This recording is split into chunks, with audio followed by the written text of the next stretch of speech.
Hey everybody, my name is Andrew. And my name is Morag.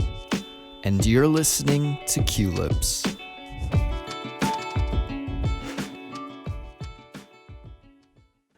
Hey Morag. Hey Andrew, how you doing?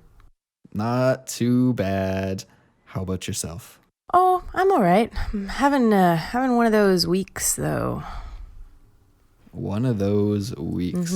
Why? What's going on? Oh, I just kind of disorganized. I'm a little all over the place. Like, for example, last night I thought I was really on the ball. I got all of the garbage and the recycling together and, took it all to the front door. And then I realized that it was the wrong day. So my roommates laughed at me and yeah. So you did all the work for garbage and recycling day, which is honestly one of the most annoying chores to do, I find, is gathering up the garbage and the recycling. You get it ready because they come early in the morning, right? So you have to have it out on the curb by usually 7 or 8 in the morning. Yep. So you gathered it all up, but it wasn't garbage day. Nope. Well, good news is, Morag, you're ready for today when the garbage actually comes, right? That's a good point. Yep. You have to look on the bright side. There we go. But got some good stuff going for us because also today we're going to do a Real Talk episode. And Real Talk is the series where we take a close look at different situations that you need to know how to navigate if you want to live in or really visit an English-speaking country. That is right. And just before we kick off this episode, I'm going to remind everybody that if you're a Culips member, you can use our learning materials to study with this episode. Now, our learning materials include a transcript, detailed vocabulary, explanations, and examples, plus quizzes. And this is for all our episodes, okay? Now, if you need information about how to sign up and become a Culips member, just visit our website, which is culips.com. And of course, we are very grateful and want to give a big shout out to all of our members who are listening now. And thanks a lot, guys. We couldn't do Culips without you. Absolutely.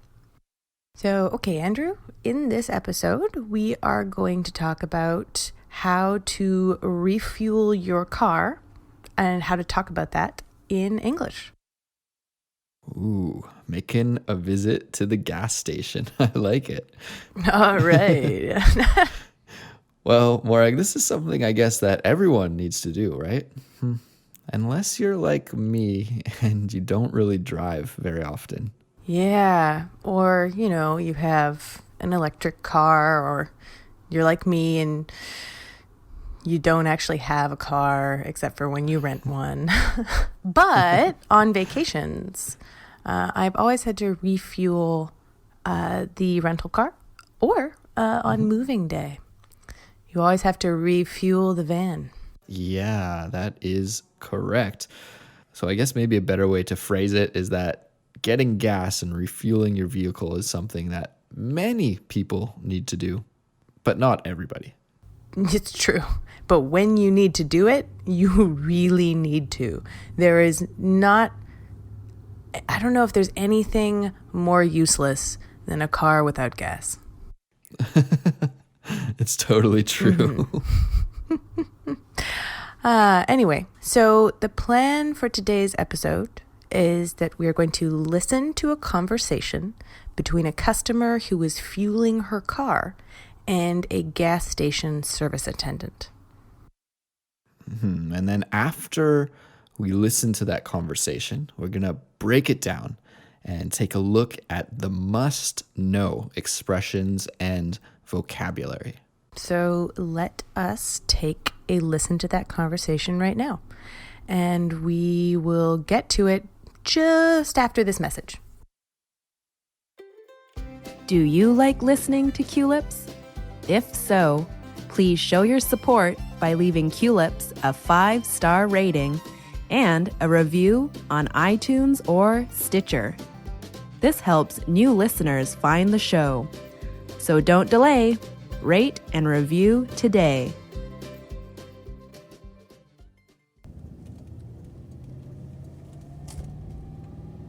Oh, shoot. I'm running out of gas. I guess I better stop at the station to gas up. Good morning. Morning. What can I do for you? Fill her up, please. No problem. Regular? Yep. Okay, so the total is $55 even. I'll put that on Visa, please. You want your receipt? No, I'm good. All right, you're good to go. Have a good day. We just heard a conversation between a gas station service attendant, so somebody who works at the gas station, and a customer who wants to fill her car up with gas. And so now's the time where we will take a closer look at those key expressions and vocabulary that we heard in the conversation. The first key expression that we came across is to run out of gas. So let's listen to that section of the conversation again. Oh, shoot. I'm running out of gas. Oh, shoot. I'm running out of gas. Okay, so there we hear the customer kind of realizing that she's running out of gas and talking to herself while she's driving in the car, which is something I think a lot of people do. Or if you're like me, you sing in the car. This is the one place that I feel comfortable singing is in the car when I'm by myself. Me too, Andrew. Or with other people. I don't care. The car is a safe space. But yeah, I don't know. It's actually a really dangerous space, but it's okay for singing. So this customer is talking to herself and she's like, oh, shoot, I'm running out of gas. And so when we run out of something, and in this case, gas, it means that we have almost depleted all of the amount of that thing, right? So it means that there's barely any gas left. And if the customer doesn't fill up the car soon, the car will just stop moving. There'll be no gas left. Which is not a fun place to be in. You do not want to run out. You do not want to totally use up all of the gas in your tank. That's a bad move. That's a really bad move. Yes. I use this expression actually a lot, not to run out of gas, but to run out of battery on my phone. Ah. You know, I might be texting with my friend and then I'll say, oh, if I disappear suddenly, it's because I ran out of battery. Or I can't text you right now, I'm running out of battery. Something like this. For me, it's oh, shoot, I'm running out of coffee. Oh, that's another good one. Yeah, so to run out just means to have none of that thing left. Gas, battery, coffee, for example. Important stuff. Yeah. No, although not necessarily. So let's continue on. And the next key expression that we should take a look at is, again, when the customer is talking to herself, she says, oh, I better stop at the gas station to gas up. To gas up, a phrasal verb, to gas up. Let's listen to that part of the conversation again. I guess I better stop at the station to gas up. I guess I better stop at the station to gas up. All right, so gas up. What's it mean, Morag, to gas up? To gas up means to put more gas in your tank, to fill up, which is another way of saying this. If you can also say to fill up. I'm going to fill up with gas, or I'm going to gas up, but to fill up your tank with gas. So get more gas. Yeah, I guess it's because, you know, when you put gas in the tank, the level of the gasoline rises. It goes up. Now, because English just makes no sense at all, we can't use the opposite. We can't say to gas down, can we? No. No. But gas up is totally natural. And you mentioned another couple of good expressions there related to filling up your gas tank, which are to fill up your tank. You could even say to refuel, right? To refuel your car. There's another good one, which is you'd only say if you aren't totally run out of gas. So if you still have some fuel left, you can say that you're going to top up on gas, or you're just going to top up. And that means adding a little bit more so that you're full. Yeah, but you wouldn't use that if you were almost run out of gas. You wouldn't say I need to top up. It's just if you're kind of like filling up the top of the tank. You can use that for things like a coffee cup or something. I'm on coffee today, but for like a coffee cup, you can say if you're just going to top it up, you're just adding a little bit more so that it's full. Exactly. And if you go to a breakfast restaurant, for example, the server will often ask you, "Oh, can I top up your coffee? Can I give you just a little bit of coffee to keep your cup nice and warm and fresh?" Don't be confused if they say, "Can I top you up?" It means add more coffee to your cup. But can I top you up? It doesn't actually have anything to do with your person. Exactly. Another thing that I wanted to quickly talk about, Morag, is what we actually call the liquid that we put in the car to fuel us. We can call it fuel. We can call it gas, which is the most common, gas.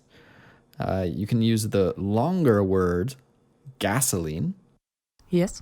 But I hear a lot of second language learners speaking English make the mistake of saying oil. I need to put oil in my car.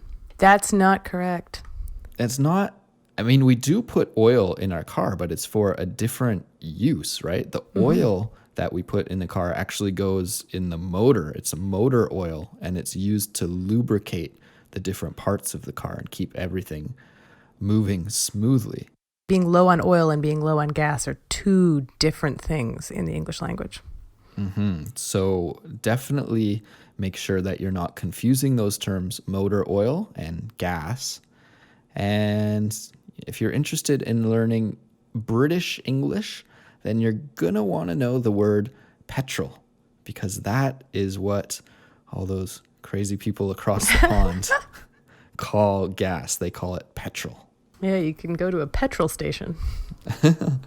Yeah, Fancy. it's so quaint. Yes. Okay, so that being said, let's continue through our conversation here. And the next expression that I wanted to talk about is when the service attendant asks the customer, "Hey, what can I do for you? How can I help you today?" And the customer says, "Fill her up. Fill her up." Now, this is an interesting grouping of words. Fill, up. Let's listen to that part of the conversation one more time, and then we'll talk about it a bit more. Fill her up, please. Fill her up, please. Okay, so Morag, fill up. I think everybody wants to know, what is in this expression? What does this mean? What's going on? What's going on? It's a strange one, but you will hear it reasonably often, especially, I think, in Canada. And is actually her, like HER, referring to a female. And I don't know why we say it specifically like this, but it becomes not actually referring to anything to a woman or anything like that, but it just becomes a word for it. So, but you wouldn't say fill her up. It's just always with that dropped H. Fill her up, get her done. Yeah, that's another very common expression. For some reason, we say get her done instead of get. Get it done? Yeah, what? Yeah. Yeah. Now, of course, you could say fill it up too. That's okay. Fill it up, get it done. But it is quite common in speaking, not in writing, but in speaking to say get her done, fill her up.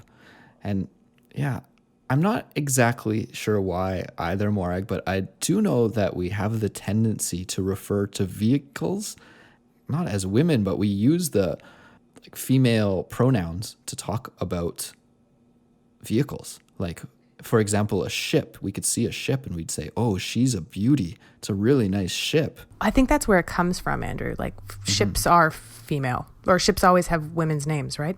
So I think it just sort of happened. It was a ship thing. It is a ship thing. And then it went to cars afterwards. Although people can, I've known people who name their cars masculine things too. So you can, sometimes it will be a joke that you can choose the gender of your vehicle. So people say like, oh, what's your car? Your car has a name, and it's like, oh, that's Oscar, you know? Right.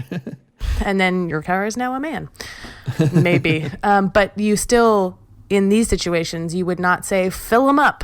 You'd still use filler up, because the ER is understood as it, whereas fill them up would sound really weird. I agree.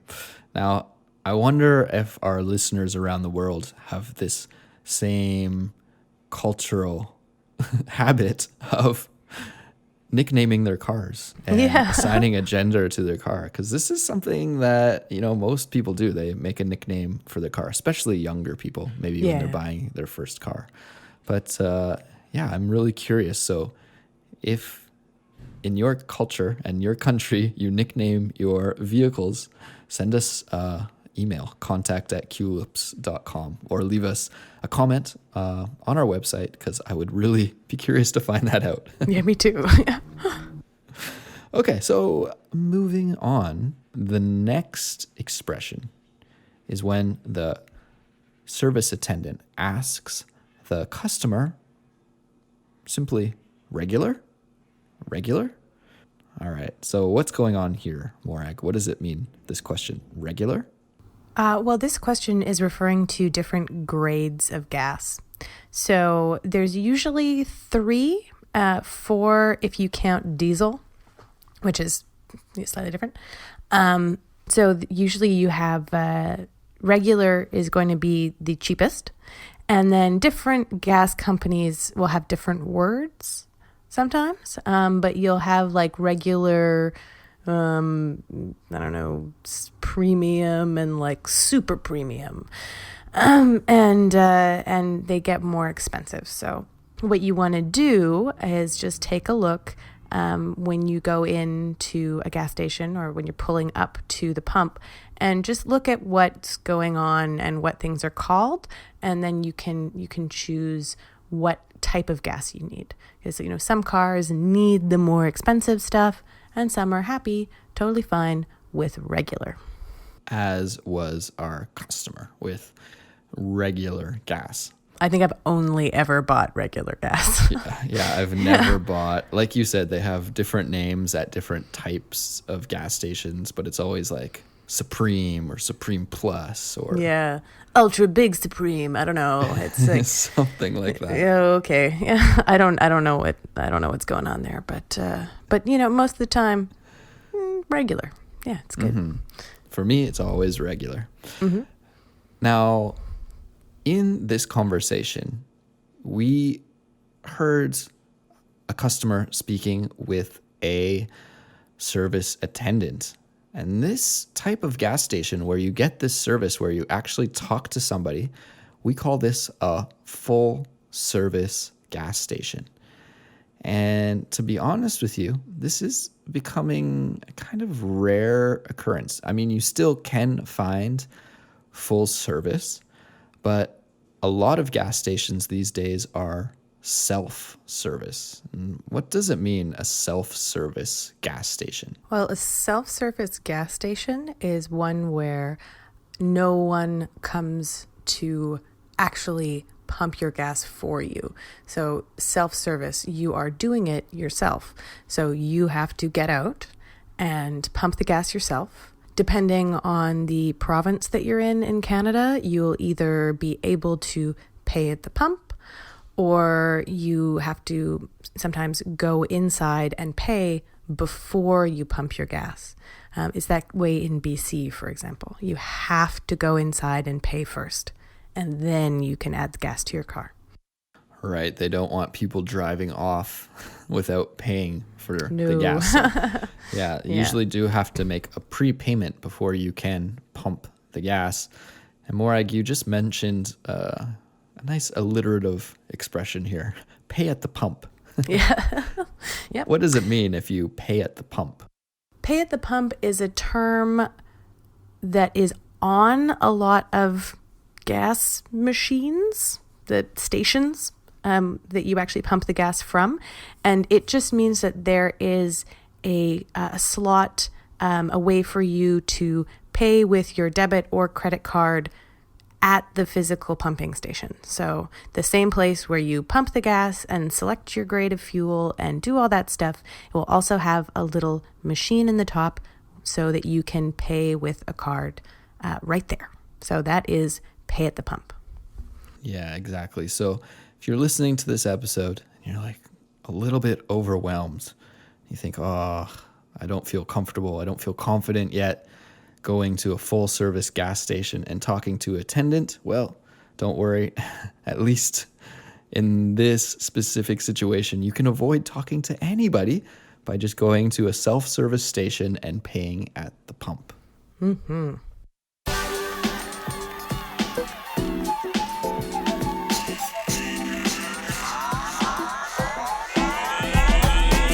Okay, Andrew. Well, I think that brings us to the end of today's episode. Mm-hmm. And we will replay the conversation one more time at the end of the show. So please stay tuned for that. That's right. If you enjoyed today's episode, please support us by becoming a QLIPS member. This will help you take your English studies to the next level and will continue to allow us to create more and more great content for you to study with.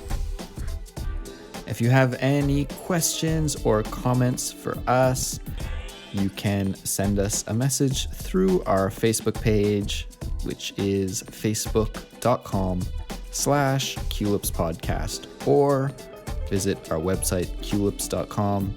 And guys, I'm waiting to find out if you nickname your cars in your country. So don't delay. Send me a message. All right. Well, that's it for now. We'll be back soon with another episode. Bye. Bye.